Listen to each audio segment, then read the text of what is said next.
ನಮಸ್ತೆ ಕರುನಾಡು, ನನ್ನ ಮತ್ತೊಂದು ಹೊಸ ವಿಡಿಯೋಗೆ ಸ್ವಾಗತ. ಹಾಗೆ ಎಲ್ರಿಗೂ ನಮಸ್ಕಾರ. ಈ ವಿಡಿಯೋ ನೋಡಿ ಸಬ್ಸ್ಕ್ರೈಬ್ ಮಾಡ್ಕೊಳ್ಳೋರಿಗೆ ಡಬಲ್ ನಮಸ್ಕಾರ. ನಾನಿವತ್ತು ನಿಮಗೆ ತೋರಿಸೋದಕ್ಕೆ ಹೋಗ್ತಾ ಇರೋ ಜಾಗ ಯಾವುದು ಅಂತಂದರೆ, ಅಲ್ಲಿ ಪಳ ಪಳ ಹೊಳಿತಾ ಇದ್ದಾನೆ ನೋಡಿ ಸೂರ್ಯ. ಆತನ ದೇವಾಲಯ ತೋರಿಸೋದಕ್ಕೆ ಹೋಗ್ತಾ ಇದ್ದೀನಿ. ಮತ್ತು ಈ ವಿಡಿಯೋಗೆ ಎಲ್ಲರಿಗೂ ಕೂಡ ಸ್ವಾಗತ. ನಾನು ನಿನ್ನೆ ಇದೇ ಪೆಟ್ರೋಲ್ ಪಂಪಲ್ಲಿ ಬಂದು ಸ್ಟೇ ಮಾಡಿದ್ದೆ ಈ ಜಾಗದಲ್ಲಿ. ಸೊ ಇಲ್ಲಿಂದ ಕೋನಾರ್ಕ ಟೆಂಪಲ್ ಇಲ್ಲಿಂದ 20 ಕಿಲೋಮೀಟರ್ ಅಷ್ಟೇ ಇದೆ. ಈ ವಿಡಿಯೋನ ಎಲ್ಲೂ ಕೂಡ ಸ್ಕಿಪ್ ಮಾಡಬೇಡಿ, ತುಂಬ ಅಂದರೆ ತುಂಬ ಅದ್ಭುತವಾಗಿರುತ್ತೆ. ಬನ್ನಿ ಈ ವಿಡಿಯೋ ಶುರು ಮಾಡೋಣ. ಇವಾಗ ಇಲ್ಲಿಂದ ಹೊರಡೋಣ. ನಾನು ನಿನ್ನೆ ಈ ಇಂಡಿಯನ್ ಆಯಿಲ್ ಪೆಟ್ರೋಲ್ ಪಂಪಲ್ಲಿ ಬಂದು ಇವ್ರ ಹತ್ರ ಜಾಗ ಕೇಳಿದೆ. ಸೊ ಒಡಿಶಾದಲ್ಲಿ ಹೆಲ್ಪ್ ಮಾಡೋರು ತುಂಬ ಕಡಿಮೆ ಸಿಗ್ತಾ ಇದ್ದಾರೆ. ಅಂಥದ್ರಲ್ಲಿ ಇವರು ಮನುಷ್ಯತ್ವ ಇರೋ ಮಾನವರು ಸಿಕ್ಕಿದ್ರು. ಮತ್ತು ರಾತ್ರಿಯೆಲ್ಲ ನನಗೆ ಊಟ ಕೊಡಿಸಿದ್ರು, ತುಂಬ ಖುಷಿ ಆಯಿತು. ಓಕೆ, ಥ್ಯಾಂಕ್ ಯು ಭಯ್ಯ, ಬಹು ಧನ್ಯವಾದ.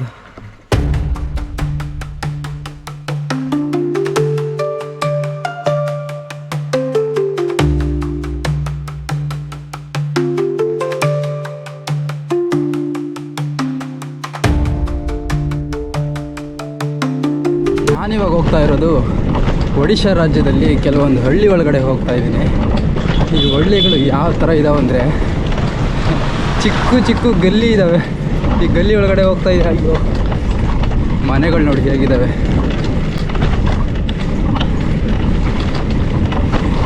ಇಲ್ಲಿರೋ ಜನ ಎಲ್ಲ ನಿಲ್ಲಿಸಿ ಎಲ್ಲಿಂದ ಬಂದಿದೆಯಾ ಯಾಕೆ ಹೋಗ್ತಿದ್ಯಾ ಈ ಕಡೆ ಅಂತ ಕೇಳ್ತಾ ಇದ್ದಾರೆ. ಇಲ್ಲಿರೋ ಜನಗಳಿಗೆಲ್ಲ ಆನ್ಸರ್ ಮಾಡೋದಕ್ಕೆ ತುಂಬ ಕಷ್ಟ ಆಗ್ತಾ ಇದೆ. ಇಲ್ಲಿರೋರಿಗೆ ಹಿಂದಿ ಕೂಡ ತುಂಬ ಕಡಿಮೆ ಬರುತ್ತೆ, ಬರೀ ಒಡಿಶಾ ಅವ್ರ ಭಾಷೆ ಮಾತಾಡ್ತಾರೆ. ಈ ಗಲ್ಲಿ ರಸ್ತೆಗಳು ನೋಡಿ ಹೇಗಿದ್ದಾವೆ, ಯಾವುದೋ ಒಂದು ಅಸ್ಸಾಂ ಅಲ್ಲೋದಂಗೆ ಆಗ್ತಾ ಇದೆ, ಆ ಥರ ಫೀಲ್ ಆಗ್ತಾ ಇದೆ.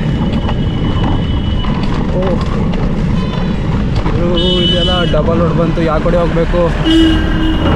ಬೈಜಿ ಕೋನಾರ್ಕ್ ಸನ್ ಟೆಂಪಲ್.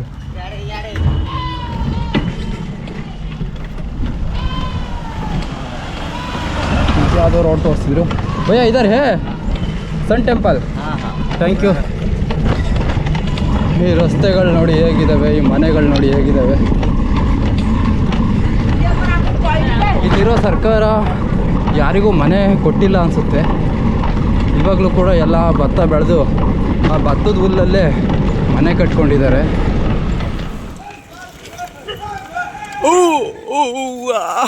ನಾವು ಒಡಿಶಾ ರಾಜ್ಯದಲ್ಲಿ ಹಳ್ಳಿ ಕಡೆ ಟ್ರಾವೆಲ್ ಮಾಡ್ತಾ ಹೀಗೆ ಬಂದರೆ, ಇಲ್ಲಿ ನೋಡ್ತಾ ಇದ್ದೀರಲ್ಲ ದೇವಸ್ಥಾನಗಳು.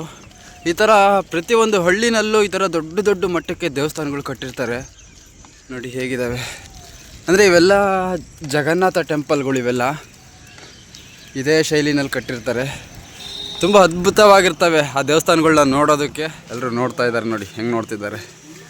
ಭಯ್ಯ ಏಕ್ ಚಾಯ್ ಇದೆ, ಅದು ಕಿತ್ನಾ ಪೈಸಾ? 100 ರೂಪಾಯಿ. ಫೋನ್ ಪೇ ಹೇ? ಓಕೆ. ಸೊ ಟೀ ಮಾಡ್ತಾ ಇದ್ದಾರೆ. ಇದು ಒಂದು ಕಪ್ಪಲ್ಲಿ 5 ರೂಪಾಯಿ ಅಂತೆ.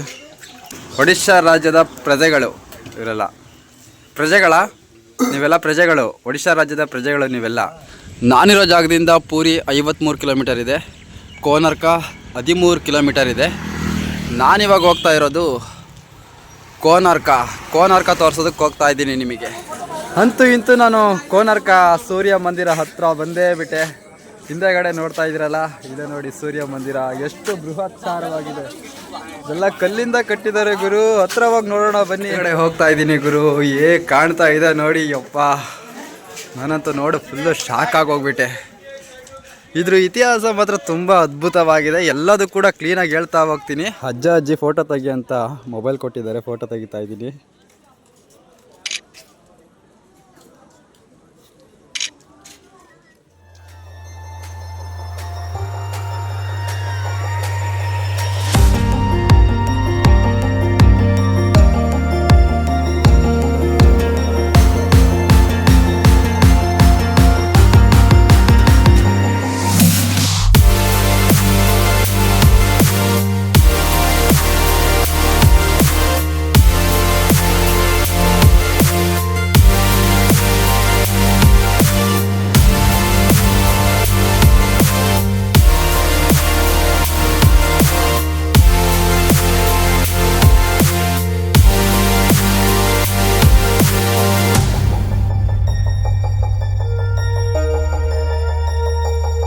ಈ ಬೃಹತ್ಕಾರದ ಕೋನಾರ್ಕ ದೇವಾಲಯ ಬಗ್ಗೆ ಹೇಳೋದಾದರೆ, ಕೋನ ಅಂದರೆ ಆ ಮೂಲೆ ಅಂತ ಅರ್ಥ, ಅರ್ಕ ಅಂದರೆ ಸೂರ್ಯ ಅಂತ. ಸೂರ್ಯನ ಕೋನಗಳನ್ನ ತಿಳ್ಕೊಳ್ಳೋದೇ ಕೋನಾರ್ಕ. ಸೊ ಈ ಒಂದು ದೇವಾಲಯ ಇರೋದು ಸುಮಾರು 24 ಎಕರೆಯಲ್ಲಿದೆ ಗುರು. ಇಷ್ಟು ದೊಡ್ಡ ಸೂರ್ಯ ದೇವಾಲಯ ಒಂದು ರಥದ ಮೇಲೆ ಇದೇ ಥರನ ಕಾಣ್ತಾ ಇದೆ ನೋಡಿ. ಅಲ್ಲೆಲ್ಲ ಚಕ್ರಗಳಿದಾವಲ್ಲ, ಈ ಚಕ್ರಗಳೆಲ್ಲ ಏನು ಸೂಚಿಸುತ್ತೆ ಅಂದರೆ, ಈ ಒಂದು ದೇವಾಲಯಕ್ಕೆ, ಈ ಒಂದು ರಥಕ್ಕೆ 24 ಚಕ್ರಗಳಿದ್ದಾವೆ. ಅಂದರೆ ಈ ಕಡೆ 12 ಚಕ್ರ, ಆ ಕಡೆ 12 ಚಕ್ರ, ಪ್ಲಸ್ ಮಾಡಿದರೆ 24 ಚಕ್ರ ಆಗ್ತವೆ. ಈ ಕಡೆ 12 ಚಕ್ರ ಏನಿದಾವಲ್ಲ ಅಂದರೆ ವರ್ಷಕ್ಕೆ 12 ತಿಂಗಳು ಅಂತ, ಮತ್ತು ಟೋಟಲ್ ಮಾಡಿದರೆ 24, ದಿನಕ್ಕೆ 24 ಗಂಟೆ ಅಂತ ಈ ಚಕ್ರಗಳು ಸೂಚನೆ ಕೊಡ್ತವೆ. 1726-27 ಸಮಯದಲ್ಲಿ ಗಂಗಾ ವಂಶದ ರಾಜ ನರಸಿಂಹ, ಆತನಿಗೆ ಕಣ್ಣು ಕಾಣ್ತಾ ಇರೋದಿಲ್ಲ, ಅಂದರೆ ಇರುಳು ಕುರುಡು ಅಂತಾರಲ್ಲ, ರಾತ್ರಿ ಆದರೆ ಕಣ್ಣು ಕಾಣ್ತಾ ಇರೋದಿಲ್ಲ. ಆತ ಅವ್ರ ಗುರುಗಳ ಹತ್ರ ಹೋಗಿ ಕೇಳ್ಕೊಂಡಾಗ, ನನಗೆ ಈ ಥರ ಕಣ್ಣು ಕಾಣೋದಿಲ್ಲ, ರಾತ್ರಿ ಆದರೆ ಕಣ್ಣು ಕಾಣೋದಿಲ್ಲ ಅಂದಾಗ ಆತನ ಗುರುಗಳು ಹೇಳ್ತಾರೆ, ನೀನೊಂದು ಸೂರ್ಯ ದೇವಾಲಯ ನಿರ್ಮಾಣ ಮಾಡು, ಆನಂತರ ಅದೆಲ್ಲದೂ ಸರಿ ಹೋಗುತ್ತೆ ಅಂದಾಗ ಆ ಗಂಗಾ ವಂಶದ 1ನೇ ನರಸಿಂಹರಾಜ ಬಂದು ಈ ಜಾಗದಲ್ಲಿ ಒಂದು ಸೂರ್ಯ ದೇವಾಲಯ ನಿರ್ಮಾಣ ಮಾಡ್ತಾನೆ. ಹಿಂದೆ ಕಾಣ್ತಾ ಇದೆಯಲ್ಲ, ಇದನ್ನೇ ಅವರು 1728ರಲ್ಲಿ, ಅಂದರೆ 12 ವರ್ಷಗಳ ಕಾಲ ಕಟ್ತಾರೆ ಇದನ್ನು. 12 ವರ್ಷಗಳ ಕಾಲ 12,000 ಕಾರ್ಮಿಕರಿಂದ ಈ ದೇವಾಲಯ ನಿರ್ಮಾಣ ಮಾಡ್ತಾರೆ. ಈ ಸೂರ್ಯ ದೇವಾಲಯದಲ್ಲಿ ಒಳಗಡೆ ಸೂರ್ಯನ 3 ವಿಗ್ರಹಗಳಿದ್ದಾವೆ. ಫೆಬ್ರವರಿ ಮತ್ತು ಮಾರ್ಚ್ ಮಂತಲ್ಲಿ ಆ ಸೂರ್ಯನ ಕಿರಣಗಳು ಆ ಒಂದು ಸೂರ್ಯನ ವಿಗ್ರಹಗಳಿದಾವಲ್ಲ ಅದಕ್ಕೆ ಮಾತ್ರ ಬೀಳ್ತಾ ಇರ್ತಾವಂತೆ. ಬಟ್ ಇದು ನಿಜನೋ ಸುಳ್ಳು ಗೊತ್ತಿಲ್ಲ, ಬಟ್ ಆ ಟೈಮಲ್ಲಿ ಬಂದರೆ ಗೊತ್ತಾಗುತ್ತೆ. ಇನ್ನು ಈ ಸೂರ್ಯ ದೇವಾಲಯ ಇದೇ ಜಾಗದಲ್ಲಿ ಯಾಕೆ ನಿರ್ಮಾಣ ಮಾಡಿದ್ರು ಅಂತ ಹೇಳೋದಾದರೆ, ಪೌರಾಣಿಕ ಹಿನ್ನೆಲೆಯ ಪ್ರಕಾರ ಶ್ರೀಕೃಷ್ಣನ ಮಗನಾದ ಸಾಂಬನಿಗೆ, ಆತನಿಗೆ ಕುಷ್ಠರೋಗ ಬಂದಿರುತ್ತೆ. ಆ ಕುಷ್ಠರೋಗ ನಿವಾರಣೆಗೋಸ್ಕರ ಇಲ್ಲಿಂದ ಸ್ವಲ್ಪ ಮುಂದೆ ಹೋದರೆ ಅಲ್ಲೊಂದು ಮಹಾನದಿ ಅಂತ ಇದೆ. ಆ ಮಹಾನದಿ ದಡದಲ್ಲಿ ಕೂತು ಸೂರ್ಯದೇವನನ್ನು ಪ್ರಾರ್ಥಿಸ್ತಾನೆ, ಅಂದರೆ ನನಗೆ ಕುಷ್ಠರೋಗ ನಿವಾರಣೆಯಾಗಲಿ ಅಂತ. ಅದಾದ ಸ್ವಲ್ಪ ದಿನಗಳ ನಂತರ ಆತನಿಗೆ ಕುಷ್ಠರೋಗ ಎಲ್ಲ ನಿವಾರಣೆಯಾದಾಗ ಒಂದು ಚಿಕ್ಕ ವಿಗ್ರಹ ತಗೊಬಂದು, ಇಲ್ಲಿ ಸೂರ್ಯದೇವನ ಒಂದು ವಿಗ್ರಹ ತಗೊಬಂದು ಈ ಜಾಗದಲ್ಲಿ ಇಟ್ಟು ಪೂಜಿಸ್ತಾನೆ. ಆ ನಂತರ 1728ರಲ್ಲಿ ಗಂಗಾ ವಂಶದ 1ನೇ ನರಸಿಂಹ ಆತ ಬಂದುಬಿಟ್ಟು ಒಂದು ದೊಡ್ಡ ದೇವಸ್ಥಾನ ಇಲ್ಲಿ ನಿರ್ಮಾಣ ಮಾಡೋದು. ನೋಡಿ, ಈ ಜಾಗದಲ್ಲಿ ಕೆಲವೊಂದು ವಿಗ್ರಹಗಳನ್ನ ನೋಡ್ಬೋದು. ಅಂದರೆ ರತಿ ಕ್ರೀಡೆಗೆ ಸಂಬಂಧಪಟ್ಟ ವಿಗ್ರಹಗಳು, ವಾತ್ಸಾಯನ ಕಾಮಸೂತ್ರದ ಕೆಲವೊಂದು ಭಂಗಿಗಳನ್ನು ಇಲ್ಲೆಲ್ಲವೂ ಕೂಡ ಕೆತ್ತನೆ ಮಾಡಿದ್ದಾರೆ ನೋಡಿ. ಈ ಜಾಗದಲ್ಲಿ ಒಂದು ಚಕ್ರ ನೋಡ್ತಾ ಇದ್ದೀರಾ ನೋಡಿ, ಇದು 10 ರೂಪಾಯಿ ನೋಟಲ್ಲಿ ಇದೆಯಲ್ಲ, ಇದೇ ಚಕ್ರ ನೋಡಿ. ಅದು ನಾವೆಲ್ಲರೂ ಕೂಡ ಒಂದು ರಥಸಪ್ತಮಿ ದಿನ ಅಂತ ಕರಿತೀವಲ್ವ, ಆ ರಥಸಪ್ತಮಿ ದಿನ ಯಾವ ಥರ ಉಟ್ಕೊಳ್ತು ಅಂದರೆ ಇದೇ ಜಾಗದಲ್ಲಿ ಉಟ್ಕೊಳ್ಳೋದು. ಅಂದರೆ ಮಾಘ ಮಾಸದ ಶುದ್ಧ ಸಪ್ತಮಿ ದಿನದಂದು ಶ್ರೀಕೃಷ್ಣನ ಮಗನಾದ ಸಾಂಬನಿಗೆ ಇದೇ ಜಾಗದಲ್ಲಿ ಸೂರ್ಯದೇವ ಪ್ರತ್ಯಕ್ಷ ಆಗ್ತಾನೆ. ಅವತ್ತನ್ನು ಈ ಜಾಗದಲ್ಲಿ ಒಂದು ರಥಸಪ್ತಮಿ ದಿನ ಅಂತ ಕರೆದು ಈ ಜಾಗದಲ್ಲಿ ಆ ದಿನದಂದು ತುಂಬ ಗ್ರ್ಯಾಂಡಾಗಿ ಅದ್ದೂರಿಯಾಗಿ ಒಂದು ಸೂರ್ಯದೇವನಿಗೆ ಪೂಜೆ ಮಾಡ್ತಾರೆ. ಒಡಿಶಾ ಇತಿಹಾಸ ಏನು ಹೇಳುತ್ತಂದರೆ, ಒಡಿಶಾ ರಾಜ್ಯದ ಇತಿಹಾಸಗಾರರು ಏನು ಹೇಳ್ತಾರಂದರೆ, ಒಡಿಶಾ ರಾಜ್ಯದಲ್ಲಿ ಹಲವಾರು ರಾಜ ಮನೆತನಗಳು ಇದ್ವು. ಅವ್ರ ಹತ್ರ ತುಂಬ ಬುದ್ಧಿ ಇತ್ತು, ಒಳ್ಳೆ ಟ್ಯಾಲೆಂಟ್ ಇತ್ತು, ಮತ್ತು ಶ್ರೀಮಂತಿಕೆ ಇತ್ತು. ಯಾವುದು ಕೊರತೆ ಇತ್ತು ಅಂದರೆ ಜನಬಲ ಕೊರತೆ ಇತ್ತು. ಇವ್ರ ಹತ್ರ ಜನಗಳಿರಲಿಲ್ಲ. ಹಾಗಾಗಿ ಅದೆಷ್ಟೋ ಹಿಂದೂ ದೇವಾಲಯಗಳನ್ನ ಇವರು ಉಳಿಸ್ಕೊಳ್ಳೋದಕ್ಕೆ ಆಗಲಿಲ್ಲ. ಈ ಒಡಿಶಾ ಇತಿಹಾಸ ಏನು ಹೇಳುತ್ತಂದರೆ, 1556ರಿಂದ 1800ವರೆಗೂ ಅನೇಕ ಪರಕೀಯರು ಈ ಒಡಿಶಾದ ಹಿಂದೂ ದೇವಾಲಯಗಳ ಮೇಲೆ ದಾಳಿ ಮಾಡ್ತಾರೆ, ವಿಗ್ರಹಗಳನ್ನ ಒಡೆದಾಕ್ತಾರೆ, ಭಂಗ ಮಾಡ್ತಾರೆ, ಮತ್ತು ಇಲ್ಲಿರೋ ಸಂಪತ್ತನ್ನೆಲ್ಲ ದೋಚ್ಕೊಂಡು ಹೋಗ್ತಾರೆ. ಈ ದೇವಾಲಯನ ಸಂಪೂರ್ಣವಾಗಿ ನಿರ್ಮಾಣ ಮಾಡಿರೋದು ಕೆಂಪು ಕಲ್ಲಿಂದನೇ ನಿರ್ಮಾಣ ಮಾಡಿದ್ದಾರೆ. ನೋಡ್ತಾ ಇರ್ಬೋದು, ಇದೆಲ್ಲದೂ ಕೂಡ ಕೆಂಪು ಕಲ್ಲು. ಬಟ್ ಅಷ್ಟೊಂದೇನೋ ಕಲ್ಲು ತುಂಬ ಹಾರ್ಡ್ ಏನಿಲ್ಲ ನೋಡಿ. ದಿನ ಕಳೆದಂತೆ ವಿಗ್ರಹಗಳೆಲ್ಲ ಸ್ವಲ್ಪ ಹಾಗೆ ಮುಕ್ಕಾಗಿ ಹೋಗ್ತಾ ಇದ್ದಾವೆ, ಅಂದರೆ ಕರ್ಗೋಗ್ತಾ ಇದ್ದಾವೆ. ಮೊದಲಿನ ಹಾಗೆ ಯಾವುದು ಕೂಡ ಇಲ್ಲಿಲ್ಲ ನೋಡಿ. ಅಲ್ಲಿ ಮುಖ ಎಲ್ಲ ಹೊಡೆದಾಕಿದ್ದಾರೆ, ಮತ್ತು ಅದ್ರ ಪಾಡಿಗೆ ಅವು ಕರ್ಗೋಗ್ತಾ ಇದ್ದಾವೆ ಜಾಸ್ತಿ. ಈ ಕಡೆ ಅವರು ಪರಕೀಯರು ಬಂದು ದಾಳಿ ಮಾಡಿ ಹೊಡೆದಾಕಿರೋದಕ್ಕಿಂತ ಅದ್ರ ಪಾಡಿಗೆ ಅವು ಕರ್ಗೋಗ್ತಾ ಇರೋದೇ ಇಲ್ಲಿ ಜಾಸ್ತಿ ನೋಡಿ. ಕೆಳಗಡೆ ಎಲ್ಲ ಆನೆ ಚಿತ್ರ ಎಲ್ಲ ಇದೆ, ಆನೆ ವಿಗ್ರಹಗಳೆಲ್ಲ ಕೆತ್ತನೆ ಮಾಡಿದ್ದಾರೆ. ಈ ದೇವಾಲಯದಲ್ಲಿ ನಾವು ಅತಿ ಹೆಚ್ಚು ನೋಡೋದು ಏನಂತಂದರೆ, ಇಲ್ಲಿದಾವಲ್ಲ ಇವು ಕಾಮಭಂಗಿಗಳು, ಇವನ್ನ ನಾವು ಈ ದೇವಸ್ಥಾನದಲ್ಲಿ ಅತಿ ಹೆಚ್ಚಾಗಿ ನೋಡ್ಬೋದು ನೋಡಿ. ಎಲ್ಲದೂ ಕೂಡ ಹಾಗೆ ಕಟ್ಟಿದ್ದಾರೆ. ಈ ದೇವಾಲಯದಲ್ಲಿ ಈ ಜಾಗದಲ್ಲಿ ನಿಮ್ಗೆ ಏನೋ ಒಂದು ವಿಶೇಷವಾಗಿ ತೋರಿಸ್ಬೇಕು. ಏನಂದರೆ ಇಲ್ಲಿ ತೋರಿಸ್ತಾ ಇದ್ದೀನಿ ನೋಡಿ, ಇಲ್ಲಿದೆಯಲ್ಲ ಇದೆಲ್ಲದೂ ಕೂಡ ಇನ್ಕಂಪ್ಲೀಟು, ಇದೆಲ್ಲ ಕಂಪ್ಲೀಟ್ ಮಾಡೇ ಇಲ್ಲ. ಅಂದರೆ ಮುಖಗಳನ್ನೆಲ್ಲ ಕೆತ್ತನೆ ಮಾಡಿದ್ದಾರೆ, ಹಾಗೆ ಬಿಟ್ಟಿದ್ದಾರೆ. ಅಂದರೆ ಮೇಯ್ನ್ ಬೇಸಿಕ್ಕಾಗೆಲ್ಲ ಕೆತ್ತನೆ ಮಾಡ್ಕೊಂಡಿದ್ದಾರೆ. ಆನಂತರ ಇದನ್ನು ಕಂಪ್ಲೀಟಾಗಿ ಆಗೇ ಬಿಟ್ಟಿದ್ದಾರೆ. ಇಲ್ಲಿ ನೋಡಿ ಕೆಳಗಡೆ ಕಾಲಿಂದ ಶುರು ಮಾಡಿದ್ದಾರೆ ಕೆಲವೊಂದು ವಿಗ್ರಹಗಳನ್ನ, ಅಲ್ಲಿ ತಲೆಯಿಂದ ಶುರು ಮಾಡಿದ್ದಾರೆ ವಿಗ್ರಹಗಳನ್ನ ಕೆತ್ತನೆ ಮಾಡೋದಕ್ಕೆ. ನೋಡಿ ಇದೆಲ್ಲದೂ ಕೂಡ ಹಾಗೇ ಬಿಟ್ಕೊಂಡು ಹೋಗಿದ್ದಾರೆ. ಇದೆಲ್ಲದೂ ಕೂಡ ಇನ್ಕಂಪ್ಲೀಟು. ಸೊ ಇದೆಲ್ಲ ಕಂಪ್ಲೀಟ್ ಮಾಡ್ಕೊಂಡು ಹೋಗಿದ್ದಾರೆ. ಈ ಕೆಳಗಿನ ಲೇಯರ್ ಎಲ್ಲ ಕಂಪ್ಲೀಟ್ ಮಾಡಿದ್ದಾರೆ. ಇಲ್ಲಿ ಮೇಲ್ಗಡೆ ಎಲ್ಲ ಲೇಯರ್ಸ್ ಎಲ್ಲ ಇನ್ಕಂಪ್ಲೀಟ್ ಆಗಿದೆ ನೋಡಿ. ಜಸ್ಟ್ ಫೇಸ್ ಅಷ್ಟೇ ಕೆತ್ತನೆ ಮಾಡಿದ್ದಾರೆ, ಮತ್ತೆಲ್ಲ ಹಾಗೆ ಬಿಟ್ಟಿದ್ದಾರೆ. ಈ ಚಕ್ರ ನೋಡಿ, ನಾವು 10 ರೂಪಾಯಿ ನೋಟಲ್ಲಿ ನೋಡಿದ್ದೀವಲ್ಲ, ಇದೇ ಚಕ್ರ. ಈ ಚಕ್ರದಲ್ಲಿ ಒಳಗಡೆ ತುಂಬ ಕ್ಲೀನಾಗಿ ಅಬ್ಸರ್ವ್ ಮಾಡಿದರೆ ಅಲ್ಲೊಳಗಡೆ ಎಲ್ಲ ಇದ್ದಾವೆ ನೋಡಿ, ಕಾಮಭಂಗಿಗಳು ಎಲ್ಲದರಲ್ಲೂ ಕೂಡ ಅವೇ ತುಂಬಿದ್ದಾವೆ ಇಲ್ಲೆಲ್ಲ. ಅಂದರೆ ತುಂಬ ತುಂಬ ಚೆನ್ನಾಗಿ ಚಿತ್ತಾರಗಳನ್ನ ಮಾತ್ರ ತುಂಬ ಚೆನ್ನಾಗಿ ಮಾಡಿದ್ದಾರೆ ನೋಡಿ, ಎಷ್ಟು ಚೆನ್ನಾಗಿದೆ. ಕಲ್ಲಲ್ಲಿ ಈ ಥರನೂ ಕೆತ್ತನೆ ಮಾಡ್ಬೋದಾ ಅಂತ ಇಲ್ಲಿ ತೋರಿಸಿದ್ದಾರೆ. ವಾವ್, ಈ ಚಕ್ರ ನೋಡು ಗುರು ಹೆಂಗಿದೆ, ಸೂಪರ್ ಆಗಿದೆ. ಒಂದೊಂದು ಚಕ್ರ ಮಾಡೋದಕ್ಕೆ ಒಂದು 5-5 ವರ್ಷ ತಗೊಂಡಿದ್ದಾರೆ ಅನಿಸುತ್ತೆ. ಯಾಕಂದರೆ ತುಂಬ ಶ್ರದ್ಧೆಯಿಂದ ಮಾಡಬೇಕು. ಪ್ರತಿಯೊಂದು ಕ್ಷಣನೂ ಕೂಡ ತುಂಬ ನೀಟಾಗಿ ನೋಡ್ಕೊಂಡು ಮಾಡಬೇಕು. ನೋಡಿ ಹೇಗಿದೆ, ತುಂಬ ಅದ್ಭುತವಾಗಿದೆ. ಸೊ ಈ ಚಕ್ರದೊಳಗಡೆ ಮುಳ್ಳು ಥರ ಇದಾವಲ್ಲ, ಅದೆಲ್ಲ ಸಮಯ ತೋರಿಸುತ್ತಂತೆ. ಬಟ್ ನನಗಿದೇನೋ ಅವ್ರು ಹೇಳ್ತಿದ್ದಾರೆ, ನಂಗೆ ಅರ್ಥ ಆಗ್ತಾ ಇಲ್ಲ.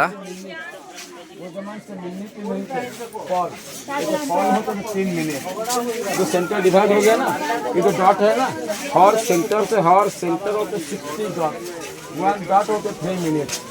तो देखिए 6, 7:30, 9, इसको पंचायत को जो 10:30. तो अभी कितना टाइम हुआ देखिए, 1, 2, 3, 4, 5, 6, 7, 8, 9, 10:30 plus 9 डॉट, 9 into 3. तो लगभग 11 बजने के लिए अभी 9 मिनट बाकी होगा, भाई 1-2 मिनट बाकी होगा, 2 मिनट आगे होगा, 1-2 मिनट पीछे होगा. देखिए 11 o'clock होने के लिए ओनली 9 मिनट लेफ्ट है. भैया कितना टाइम अभी? 11 8 मिनट बाकी है. 8 मिनट बाकी है. एक डॉट को हम लोग को काउंटिंग है. वाह वाह वाह, ऐसा आई दोनों क्लाम से जॉइंट हुआ है. ನೋಡು ಗುರು, ಇವರು ಈ ಚಕ್ರ ನೋಡ್ಕೊಂಡೆ ಟೈಮ್ ಹೇಳ್ತಾ ಇದ್ದಾರೆ. ಅವರು 5-5 ನಿಮಿಷ ಹೆಚ್ಚು ಕಡಿಮೆ ಹೇಳ್ತಿದ್ದಾರೆ ಅಷ್ಟೇ. ಯಾರನ್ನು ಕೂಡ ಈ ದೇವಸ್ಥಾನದ ಒಳಗಡೆ ಹೋಗೋದಕ್ಕೆ ಬಿಡ್ತಾ ಇಲ್ಲ, ಹೊರಗಡೆನೇ ಎಲ್ಲ ಹೋಗಬೇಕು. ಮತ್ತು ಅಲ್ಲೊಂದು ಚಿಕ್ಕ ಮುಂದೆಗಡೆ ಒಂದು ದೇವಸ್ಥಾನ ಇದೆ, ಅದ್ರ ಮೇಲೆಲ್ಲ ಹತ್ತಿ ಕುಣಿದಾಡ್ತಿದ್ದಾರೆ. ಅಲ್ಲಿರೋ ವಿಗ್ರಹಗಳನ್ನೆಲ್ಲ ಈಗಿನ ಆಧುನಿಕ ಜನಗಳೇ ಅದನ್ನೆಲ್ಲ ಕಿತ್ತಾಕಿದ್ದಾರೆ, ಹೊಡೆದಾಕಿದ್ದಾರೆ, ಎಲ್ಲ ಸೌದಾಕ್ಸಿದ್ದಾರೆ ಅಂತ ಅನ್ಬೋದು. ಯಾಕಂದರೆ ದಿನಕ್ಕೆ ಇಲ್ಲಿಗೆ ಸಾವಿರಾರು ಜನ ಟೂರಿಸ್ಟ್ಗಳು ಬರ್ತಿರ್ತಾರೆ, ವಿಗ್ರಹಗಳೆಲ್ಲ ಮುಟ್ತಾ ಇರ್ತಾರೆ. ಅದು ಬೇರೆ ಈ ಕಲ್ಲುಗಳೆಲ್ಲ ತುಂಬ ಮೃದುವಾಗಿದ್ದಾವೆ, ಕಲ್ಲುಗಳು ತುಂಬ ಸೇಫ್ಟಿ ಮಾಡಬೇಕಿತ್ತು ಅಂತ ಅನ್ನಿಸ್ತಾ ಇದೆ ನನಗೆ. ನೋಡಿ ಈ ಜಾಗದಲ್ಲೆಲ್ಲ ದೊಡ್ಡ ದೊಡ್ಡ ಆನೆಗಳನ್ನ ವಿಗ್ರಹಗಳನ್ನೆಲ್ಲ ಹೊಡೆದಾಕಿದ್ದಾರೆ. ಸೊ ಇಲ್ಲಿ ಸಪೋರ್ಟ್ ಎಲ್ಲ ಕೊಟ್ಟಿದ್ದಾರೆ ನೋಡಿ.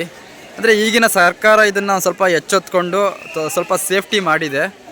ಈ ಥರ ಎಲ್ಲ ಕಂಬಿ ಎಲ್ಲ ಕಟ್ಟಿಬಿಟ್ಟು ಒಳಗಡೆ ಯಾರು ಹೋಗಬಾರ್ದು ಅಂತೇಳಿ ಈ ಥರ ಸೇಫಾಗಿ ಇಟ್ಕೊಂಡಿದ್ದಾರೆ. ಈ ದೇವಾಲಯದ ಸುತ್ತೂರ ಇಲ್ಲಿ ಕೆಳಗಡೆ ಒಂದು ಲೇಯರ್ ಏನು ನೋಡ್ತಾ ಇದ್ದೀರಲ್ಲ, ಕೆಳಗಡೆ ಒಂದು ಪದರಲ್ಲಿ ಆನೆಗಳನ್ನೆಲ್ಲ ಕೆತ್ತನೆ ಮಾಡಿದ್ದಾರೆ. ಇದು ಎಷ್ಟು ದೊಡ್ಡ ದೇವಸ್ಥಾನನೋ, ಕೆಳಗಡೆ ಎಲ್ಲದೂ ಕೂಡ ಆನೆದೇ ಫಸ್ಟು ಒಂದು ಸಾಲಿದೆ. ಅಂದರೆ ಈ ದೇವಸ್ಥಾನ ಸುತ್ತೂರ ಕೂಡ ಆನೆಗಳು ಮಾತ್ರ ಕೆತ್ತನೆ ಮಾಡಿದ್ದಾರೆ ಈ ಕಡೆ ಎಲ್ಲ. ಈ ದೇವಾಲಯನ ಈಗಿನ ಸರ್ಕಾರ ಮತ್ತೆ ಜೀರ್ಣೋದ್ಧಾರ ಮಾಡ್ತಾ ಇದೆ. ಅಂದರೆ ತುಂಬ ದಿನ ಆಗಿದೆಯಲ್ಲ, ಎಲ್ಲ ಬಿರುಕು ಬಿಟ್ಟಿದೆ ಮತ್ತು ಕೆಳಗಡೆ ಬಿದ್ದಿದೆ ಅನಿಸುತ್ತೆ. ಹಾಗಾಗಿ ಸರ್ಕಾರ ಎಚ್ಚೆತ್ಕೊಂಡು ಇವಾಗಷ್ಟೇ ಎಲ್ಲ ಕ್ಲೀನಾಗಿ ಮತ್ತೆ ರೆಡಿ ಮಾಡ್ತಾ ಇದ್ದಾರೆ. ಮತ್ತು ಈ ಕಡೆ ಬಂದರೆ ಇಲ್ಲಿ ಒಂದ್ರ ಮೇಲೆ ಒಂದು ಕಲ್ಲಿದೆ ನೋಡಿ. ಈ ಕಲ್ಲಲ್ಲಿ ಒಂದು ಮೇಲ್ಗಡೆ ಇರೋ ಕಲ್ಲಲ್ಲಿ ಆನೆ ಮಾಡ್ತಾ ಇದ್ದಾರೆ, ಕೆಳಗಡೆ ಇರೋ ಕಲ್ಲಲ್ಲಿ ಮತ್ತು ಅದೇನೋ ಸಿಂಹ ಏನೋ ಮಾಡಿದ್ದಾರೆ. ಇಲ್ಲೂ ಕೂಡ ಸಿಂಹ ಇದೆ. ಅಂದರೆ ಅದು ಆ ಶಿಲ್ಪಗಳೆಲ್ಲ ಇನ್ನೂ ಇನ್ಕಂಪ್ಲೀಟ್, ಅವು ಕಂಪ್ಲೀಟೇ ಮಾಡಿಲ್ಲ. ಎಲ್ಲದೂ ಹಾಗೆ ಅರ್ಧ ಮಾಡಿದ್ದಾರೆ, ಅರ್ಧ ಹಾಗೆ ಕೈ ಬಿಟ್ಟಿದ್ದಾರೆ. ಆಗಿನ ರಾಜಕೀಯ, ಆಗಿನ ಜನ ಮನಸ್ಥಿತಿ ಯಾವ ಥರ ಇತ್ತ ಏನೋ ಗೊತ್ತಿಲ್ಲ, ಅರ್ಧಕ್ಕೆ ಹಾಗೆ ಬಿಟ್ಟೋಗಿದ್ದಾರೆ. ಒಳಗಡೆ ಹೋಗ್ಬೋದು ಅನಿಸುತ್ತಲ್ವ. ನೋಡಿ ಇವೆಲ್ಲ ಆ ದೇವಸ್ಥಾನದಿಂದ ಕೆಳಗಡೆ ಬಿದ್ದಿರೋ ಕಲ್ಲುಗಳು ಇವೆಲ್ಲ, ಅವನ್ನೆಲ್ಲ ತಗೊಬಂದು ಇಲ್ಲಿ ಜೋಡಿಸಿದ್ದಾರೆ ನೋಡಿ. ಅಲ್ಲೊಂದು ಆನೆ ವಿಗ್ರಹ ಇದೆ, ಆ ಕಡೆನೂ ಆನೆ ಇದೆ. ಅಲ್ಲೇನಿದೆ ಅಂದರೆ ಅದ್ರ ಹತ್ರ ಹೋಗಿ ತೋರಿಸ್ತೀನಿ ತಡೀರಿ. ಆ ಆನೆಗಳಿದಾವಲ್ಲ, ಆನೆ ಕೆಳಗಡೆ ಮನುಷ್ಯರು ಇದ್ದಾರೆ. ಆ ಮನುಷ್ಯರು ಆ ಆನೆನ ಮೇಲ್ಗಡೆ ಎತ್ತುತ್ತಾ ಇದ್ದಾರೆ. ಏನೇನೋ ಮಾಡ್ತಾರಲ್ಲ ಗುರು ಆಗಿನ ಕಾಲದಲ್ಲಿ ಜನಗಳು. ಏನೋ ಮಾಡ್ತಿದ್ದಾರೆ ನೋಡಿ. ಸೊಂಡ್ಲಲ್ಲಿ ಯಾರೋ ಒಂದು ಹೆಣ್ಣನ್ನು ಆ ಸೊಂಡ್ಲಲ್ಲಿ ಎತ್ಕೊಂಡು ಹೋಗ್ತಾ ಇದೆ. ಅದ್ರ ಕೆಳಗಡೆ ತುಂಬ ಜನ ಆ ಆನೆನೇ ಮೇಲ್ಗಡೆ ಎತ್ತುತ್ತಾ ಇದ್ದಾರೆ.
ಈ ಜಾಗಕ್ಕೆ ಗೈಡ್ ಬಂದು ಒಂದು ವಿಗ್ರಹ, ಒಂದು ಸ್ಟ್ಯಾಚು ತೋರಿಸೋದ್ರು. ಅದು ಎಷ್ಟು ಕಾಮಿಡಿ ಆಗಿದೆ ಅಂದರೆ ನಿಜವಾಗ್ಲೂ ನೀವೆಲ್ಲ ಶಾಕ್ ಆಗ್ತೀರಾ. 12ನೇ ಶತಮಾನದಲ್ಲಿ ಹೆಣ್ಣುಮಕ್ಕಳು ಈ ಜಾಗದಲ್ಲಿ ನೋಡಿ ಕ್ಯಾಟ್ ವಾಕ್ ಮಾಡೋರಂದ್ರೆ ಅಂದರೆ ಕ್ಯಾಟ್ ವಾಕ್ ಅದು ಆ ಥರ ಮಾಡೋರಂತೆ. ನಾನು ನೋಡಿ ಫುಲ್ ಶಾಕ್ ಆಗಿಬಿಡ್ತು. ಓ ಇವಾಗೆಲ್ಲ ಇದು ಟ್ರೆಂಡ್ ಆಗಿದೆ, 12ನೇ ಶತಮಾನದಲ್ಲೇ ಇತ್ತಾ ಇದೆಲ್ಲ ಅನಿಸುತ್ತೆ ನೋಡಿ. ಆ ಕಡೆ ಈ ಕಡೆ ಬ್ಯಾಗ್ ಇಟ್ಕೊಂಡು ನಡೀತಾ ಇರೋ ಸ್ಟೈಲ್ ನೋಡಿ ಅದು ಹೇಗಿದೆ. ಆಶ್ಚರ್ಯ ಅಲ್ವಾ ಇದೆಲ್ಲ ನೋಡ್ತಾ ಇದ್ರೆ, ವಿಸ್ಮಯ ಜಗತ್ತು ಅಲ್ವಾ. ಇಲ್ಲೆಲ್ಲ ನೋಡಿ ಮೇಲ್ಗಡೆ ಎಲ್ಲ ಭಜನೆ ಮಾಡ್ತಾ ಇದ್ದಾರೆ. ಇಲ್ಲಿ ಆನೆ ಮೇಲೆ ಕೂತ್ಕೊಂಡು ಯುದ್ಧ ಮಾಡ್ತಾ ಇದ್ದಾರೆ. ಇಲ್ಲಿ ತಬಲ ಅದೆಲ್ಲ ಬಾರಿಸ್ತಾ ಇದ್ದಾರೆ. ಇಲ್ಲಿ ನೋಡಿ ಅವರು ಕೂತಿದ್ದಾರೆ, ಒಬ್ಬರು ಮಹಾರಾಣಿ ಥರ ಕೂತಿದ್ದಾರೆ ನೋಡಿ. ಅದೇನೋ ಅಷ್ಟು ಭಾಳ ಕತೆ ಹೇಳುತ್ತೆ ಆ ಜಾಗ, ಬಟ್ ನನಗದು ಗೊತ್ತಿಲ್ಲ. ಇಲ್ಲಿ ನೋಡಿ ಹೆಣ್ಣು ಮಕ್ಕಳು ಆನೆ ಸವಾರಿ ಮಾಡ್ತಾ ಇದ್ದಾರೆ. ಈ ಕಡೆ ತುಂಬ ಅದ್ಭುತವಾಗಿದೆ ಗುರು. ಇಲ್ಲಿ ನೋಡಿ ಕೆಳಗಡೆ ಮೇಲ್ಗಡೆ ಕುದುರೆ ಇದೆ, ಕೆಳಗಡೆ ವರಹ ಹಂದಿಗಳಿದ್ದಾವೆ. ಆ ಮೇಲ್ಗಡೆ ಒಬ್ಳು ಹೆಣ್ಣು ಕೂತ್ಕೊಂಡು ಕುದುರೆ ಸವಾರಿ ಮಾಡ್ತಾ ಇದ್ದಾರೆ. ಇಲ್ಲಿ ನೋಡಿ ಒಂದು ಸಿಂಹ ಇದೆ. ಆ ಸಿಂಹ ಮತ್ತು ಒಬ್ಬ ಹೆಣ್ಣು ನಿಂತ್ಕೊಂಡು ಯುದ್ಧ ಮಾಡ್ತಾ ಇದ್ದಾರೆ. ಏನಿರ್ಬೋದು ಇದೆಲ್ಲ ನೋಡಿ. ಇಲ್ಲೂ ಒಂಥರ ಇದೆ. ಓ ಸೂಪರ್ ಆಗಿದ್ದಾವೆ ಗುರು. ತುಂಬ ಇವನ್ನ ಅಬ್ಸರ್ವ್ ಮಾಡ್ತಾ ಹೋಗಬೇಕು. ಕಲೆ ಮತ್ತು ವಾಸ್ತುಶಿಲ್ಪನಲ್ಲಿ ತುಂಬ ಆಸಕ್ತಿ ಇದ್ದರೆ ನಿಜವಾಗ್ಲೂ ಇದೆಲ್ಲ ಖಂಡಿತವಾಗ್ಲೂ ಒಂದು ವರ್ಷ ಆದರೂ ನಮಗೆ ಇದು ಅಂದರೆ ಒಂದೊಂದು ಚಿಕ್ಕ ವಿಗ್ರಹ 1000 ಕತೆ ಹೇಳ್ತವೆ. ಅಂದರೆ ನಮಗೆ ಫಸ್ಟು ಕಲೆ ಮತ್ತು ವಾಸ್ತುಶಿಲ್ಪ ಅದನ್ನು ಕಲ್ತ್ಕೋಬೇಕು. ಅದ್ರ ಬಗ್ಗೆ ಕೇಳ್ಕೊಂಡು ಮಾತ್ರ ಇದೆಲ್ಲ ಕ್ಲೀನಾಗಿ ಗೊತ್ತಾಗುತ್ತೆ. ಇಲ್ಲೊಂದು ಹೆಣ್ಣಿನ ಸ್ಟ್ಯಾಚು ಇದೆ ನೋಡಿ. ಆ ಹಿಂದೆಗಡೆ ಅದೇನು ಕೂದಲ ಏನೋ ಗೊತ್ತಿಲ್ಲ, ಅದು ಹೇರ್ ಸ್ಟೈಲ ಏನೋ ಗೊತ್ತಿಲ್ಲ, ಬಟ್ ಎಷ್ಟು ಸುಂದರವಾಗಿ ಅದನ್ನು ಕೆತ್ತನೆ ಮಾಡಿದ್ದಾರೆ ನೋಡಿ. ಅದು ನನಗನ್ಸುತ್ತೆ ಅದು ಹೇರ್ ಸ್ಟೈಲೇ ಅನಿಸುತ್ತೆ. ಆಗಿನ ಕಾಲದಲ್ಲೂ ಹೇರ್ ಸ್ಟೈಲ್ ಆ ಥರ ಇತ್ತ ಅಂತ ನೋಡಿ. ಎಷ್ಟು ಚೆನ್ನಾಗಿ ಕೆತ್ತನೆ ಮಾಡಿದ್ದಾರೆ, ಸೂಪರ್ ಆಗಿದೆ. ಬನ್ನಿ ಮೇಲ್ಗಡೆ ಹೋಗೋಣ. ಇಲ್ಲೆಲ್ಲ ನೋಡಿ ತಬಲ ಬಡಿತಾ ಇದ್ದಾರೆ. ಎಲ್ಲ ಫುಲ್ಲು ಡ್ಯಾನ್ಸರ್ಗಳು ಇಲ್ಲಿರೋದು.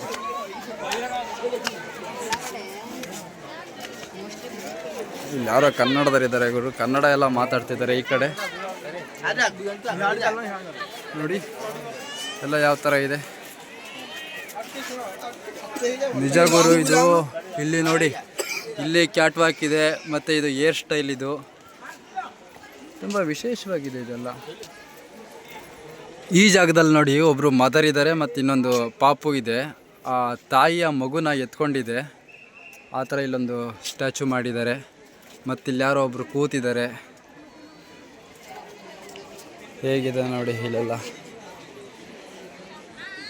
ಇಷ್ಟು ದೊಡ್ಡ ದೇವಸ್ಥಾನದಲ್ಲಿ ಒಂದು ಕೃಷ್ಣನ ಏನೋ ಗೊತ್ತಿಲ್ಲ, ಒಟ್ಟಿಗೆ ಒಬ್ಬರು ಇಲ್ಲಿ ಕೊಳಲು ಊದ್ತಾ ಇದ್ದಾರೆ ನೋಡಿ, ಕೊಳಲು ಊದ್ತಾ ಇದ್ದಾರೆ. ಇದೆಲ್ಲ ಕಲ್ಲೆಲ್ಲ ಕಿತ್ತೋಗ್ಬಿಟ್ಟಿದೆ. ಬಟ್ ಇದು ನೋಡಿ ಎಷ್ಟು ಚೆನ್ನಾಗಿ ಮಾಡಿದ್ದಾರೆ, ಚಿಕ್ಕ ಚಿಕ್ಕದು. ಮತ್ತು ಇದೆಲ್ಲ ಡಿಸೈನ್ ನೋಡಿ ಹೇಗಿದೆ. ಇವಾಗ ಇದನ್ನೆಲ್ಲ ನೋಡಿ ಈಗಿನ ಕಾಲದಲ್ಲಿ ಸೀರೆಗಳಲ್ಲಿ ಡಿಸೈನ್ ಮಾಡ್ತಾ ಇದ್ದಾರೆ. ಆಗಿನ ಕಾಲದಲ್ಲಿ 12ನೇ ಶತಮಾನದಲ್ಲಿ ಆ ಥರ ಎಲ್ಲ ಡಿಸೈನ್ ಮಾಡಿದ್ದಾರೆ ನೋಡಿ, ಎಷ್ಟು ಚೆನ್ನಾಗಿ ಮಾಡಿದ್ದಾರೆ ಇದೆಲ್ಲ. ಇನ್ನು ಈ ಮೇಲ್ಗಡೆ ಬಂದರೆ ಮಾತ್ರ ಎಂತೆಂಥ ವಿಗ್ರಹ ಇದ್ದಾವೆ ನೋಡಿ ಇಲ್ಲೆಲ್ಲ. ತುಂಬ ಆಶ್ಚರ್ಯ ಪಡಬೇಕು ಅಂಥ ವಿಗ್ರಹಗಳಿದ್ದಾವೆ ನೋಡಿ. ಇದೆಲ್ಲ ಒಂಥರ ತಂತಿ ಥರ ಹಣದಿದ್ದಂಗೆ ಇದಾರಲ್ಲ, ತುಂಬ ಗ್ರೇಟ್ ಅಲ್ವಾ ಇದೆಲ್ಲ ನೋಡ್ತಾ ಇದ್ರೆ. ನೋಡಿ ಹೇಗಿದೆ, ಒಂದು ಯಾವುದೋ ಒಂದು ಸಾಧಾರಣವಾದ ಕಲ್ಲನ್ನ ಇಷ್ಟು ರೂಪಕ್ಕೆ ತಂದಿದ್ದಾರಲ್ಲ, ತುಂಬ ಗ್ರೇಟ್.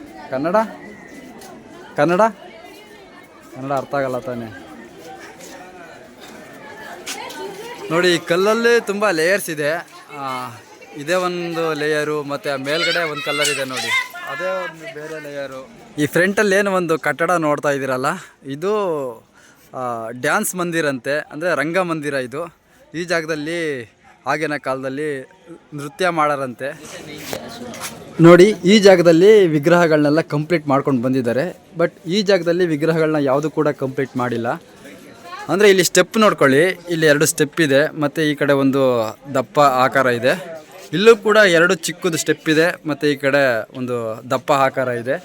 ಅಂದರೆ ಅವೆರಡು ಚಿಕ್ಕವಿದಾವಲ್ಲ, ಅಲ್ಲಿ ಈ ಥರ ವಿಗ್ರಹಗಳನ್ನ ಕೆತ್ತನೆ ಮಾಡೋರು, ಪಕ್ಕದಲ್ಲಿರೋ ದೊಡ್ಡದ್ರಲ್ಲಿ ಈ ಥರ ಒಂದು ಡೆಕೋರೇಟ್ ಮಾಡೋರು ಅನಿಸುತ್ತೆ ನೋಡಿ ಹೇಗಿದೆ. ಈ ಜಾಗದಲ್ಲಿ ಎಲ್ಲೂ ಕೂಡ ವಿಗ್ರಹಗಳನ್ನ ಕೆತ್ತನೆ ಮಾಡಿಲ್ಲ, ಎಲ್ಲದೂ ಕೂಡ ಇನ್ಕಂಪ್ಲೀಟು, ಇದು ಕಂಪ್ಲೀಟು. ಈ ದೇವಾಲಯ ನೋಡ್ಕೊಂಡು ಹಾಗೆ ಮುಂದೆ ಬಂದರೆ ಇಲ್ಲೇನೋ ಕೆಲವೊಂದು ಕಬ್ಬಿಣದ ತುಂಡುಗಳಿದ್ದಾವೆ ನೋಡಿ, ಎಷ್ಟೆಷ್ಟು ದೊಡ್ಡ ತುಂಡುಗಳಿದ್ದಾವೆ. ಇವೆಲ್ಲ ಐರನ್ ಬೀನ್ಸ್ ಅಂತ ಅಲ್ಲಿ ನೇಮ್ ಇತ್ತು. ಸೂಪರಾಗಿದೆ ಅಲ್ವಾ ಇದು ಕೂಡ. ಇದೆಲ್ಲ ಕಬ್ಬಿಣ ನೋಡಿ ಗುರು, ಇದು ಕಬ್ಬಿಣ ಇವೆಲ್ಲ. ಅಂದರೆ ಇದನ್ನು ನಿರ್ಮಾಣ ಮಾಡಬೇಕಾದ್ರೆ, ಇದನ್ನು ನಿರ್ಮಾಣ ಮಾಡೋದಕ್ಕೆ ಇವನ್ನೆಲ್ಲ ಬಳಸಿದ್ರ ಅಂತ ಏನೋ ಗೊತ್ತಿಲ್ಲ, ಇರ್ಬೋದು. ಮತ್ತು ಇಲ್ಲೇನೋ ಒಂದು ವಿಚಿತ್ರವಾದ ಶಿಲ್ಪಕಲಾ ಹೂವಿನಲ್ಲೇ ಹರಳಿದೆ, ಕಲ್ಲಲ್ಲೇ ಹರಳಿದೆ ನೋಡಿ ಇದು. ಇಂಥ ಅದ್ಭುತವಾದ ದೇವಾಲಯ ನೋಡಿಕೊಂಡು ನಾನು ಇವಾಗ ಇಲ್ಲಿಂದ ಹೊರಗಡೆ ಹೋಗ್ತಾ ಇದ್ದೀನಿ. ತುಂಬ ಅಂದರೆ ತುಂಬ ಚೆನ್ನಾಗಿದೆ ಈ ದೇವಾಲಯ. ನಿಜವಾಗ್ಲೂ ಬಿಟ್ಟೋಗೋದಕ್ಕೆ ಮನಸ್ಸೇ ಆಗ್ತಾ ಇಲ್ಲ, ಅಷ್ಟು ಸುಂದರವಾಗಿದೆ. ಸೊ ಕನ್ನಡಿಗರಲ್ಲಿ ಕೇಳ್ಕೊಳ್ಳೋದು ಒಂದೇ, ಬಿಡುವಿದ್ದಾಗ ಬಿಡುವು ಮಾಡಿಕೊಂಡು ಇಂಥ ದೇವಾಲಯಗಳಿಗೆ ಜೀವನದಲ್ಲಿ ಒಂದು ಸಲನಾದರೂ ಭೇಟಿ ಕೊಡಿ.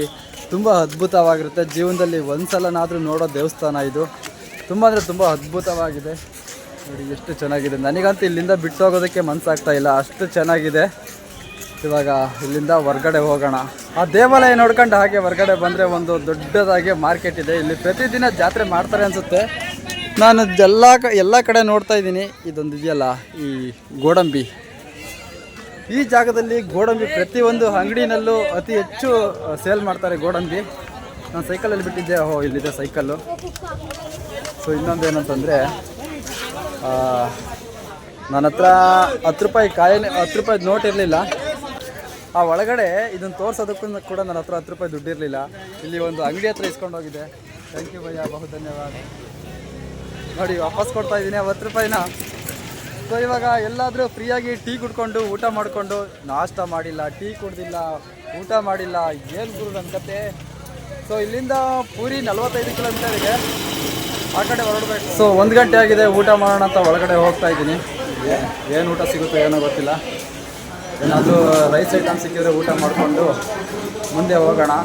ಇವಾಗ ನಾನು ಹೋಗ್ತಾ ಇರೋದು ಪೂರಿ ಹೋಗ್ತಾ ಇದ್ದೀನಿ. हाँ भैया पूरी है, सॉरी चावल है। हाँ कितना पैसा? 80 रुपया।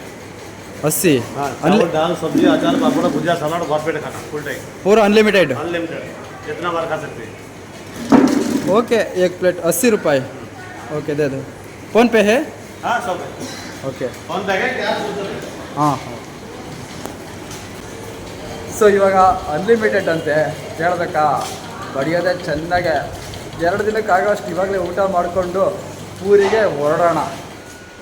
ಸೊ ಗಾಯ್ಸ್, ಇಷ್ಟೊತ್ತು ಈ ವಿಡಿಯೋ ನೋಡಿದ್ರಲ್ಲ, ನಿಮಗೆ ಇಷ್ಟ ಆಗಿದೆ ಅಂದ್ಕೊಳ್ತೀನಿ. ನನಗೂ ಕೂಡ ತುಂಬ ಅಂದರೆ ತುಂಬ ಇಷ್ಟ ಆಯಿತು. ಸೊ ಈ ವಿಡಿಯೋ ನಿಮಗೆ ಇಷ್ಟ ಆಗಿದರೆ ಲೈಕ್ ಮಾಡಿ, ಕಮೆಂಟ್ ಮಾಡಿ ಮತ್ತು ಶೇರ್ ಮಾಡಿ, ಸಬ್ಸ್ಕ್ರೈಬ್ ಮಾಡೋದು ಮಾತ್ರ ಮರಿಬೇಡಿ. ಎಲ್ಲರ ಮೊಬೈಲ್ನಲ್ಲೂ ವಾಟ್ಸಪ್ ಗ್ರೂಪ್ಗಳು ಖಂಡಿತ ಇದ್ದೇ ಇರ್ತವೆ. ಆ ಗ್ರೂಪ್ಗಳಿಗೆ ಈ ವಿಡಿಯೋನ ಶೇರ್ ಮಾಡಿ, ನನಗೆ ತುಂಬ ಸಪೋರ್ಟ್ ಆಗುತ್ತೆ, ಹೆಲ್ಪ್ ಆಗುತ್ತೆ. ಇವತ್ತು ಇದೇ ಜಾಗದಲ್ಲಿ ಬಂದು ನಾನು ಸ್ಟೇ ಮಾಡ್ತಾಯಿದ್ದೀನಿ. ಅಂದರೆ ನನ್ನ ಸೈಕಲ್ ಇಲ್ಲಿ ಪಾರ್ಕಿಂಗ್ ಇದೆ, ಇಲ್ಲಿ ಒಂದು ಸೆಕ್ಯೂರಿಟಿ ರೂಮ್ ಇದೆ. ಸೊ ಈ ಸಮುದ್ರ ನೋಡಿಕೊಂಡು ಇದೇ ಜಾಗದಲ್ಲಿ ಇವತ್ತು ನಾನು ಟೆಂಟ್ ಹಾಕ್ಕೊಂಡು ಮಲಗ್ತಾ ಇದ್ದೀನಿ. ಮತ್ತು ಪೂರಿ ವಿಡಿಯೋದಲ್ಲಿ ಸಿಗೋಣ. ಜೈ ಕರ್ನಾಟಕ ಮಾತೆ.